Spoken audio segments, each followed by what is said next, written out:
Әлемге әйгілі Томас Эдисонның кемеңгерлік 1% шабытпен және 99% еңбекпен келеді деген сөзін бәрі біледі. Әлбетте, өмірде үлкен жетістіктерге жетіп, қабілетіңді іске асыру үшін еңбектің мәні зор.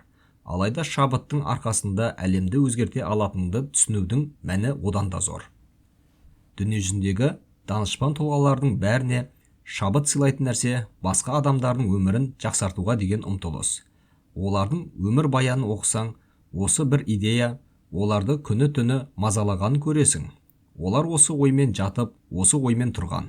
Эдисон қиялындағы дүниенің бәрін іске асыруға ұмтылып, сол бір көріністерден шабыт алған. Полиомиелит вакцинасын ойлап тапқан Джонас Салк те адамдарды ауыр дерттен құтқаруды армандаған. Ал Нобель сыйлығының иегері әлемге әйгілі Мари Кюри радийдің тапқан кезде адамзатқа бір пайдам тиеді деген ойдан шабыт алған. ақш-тың 28-ші президенті Вудро Уилсон былай деген: сіз бұл өмірге жай ғана ақша табу үшін келген жоқсыз.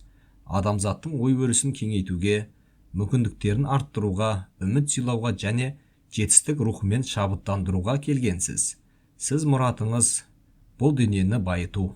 Ал егер осы міндетіңізді ұмытсаңыз, ырысыңыздан айырыласыз.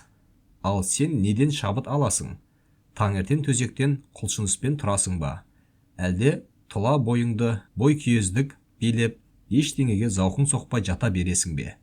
Егер ештеңе шабыт сыйламаса, қабілетіңді ашып, ынталандыратын кітап оқы немесе аудиокітап тыңда. Өзің үлгі алатын тұлғаның дәрісіне қатыс, немесе кемеңгер тұлғалардың өмірбаянын оқы.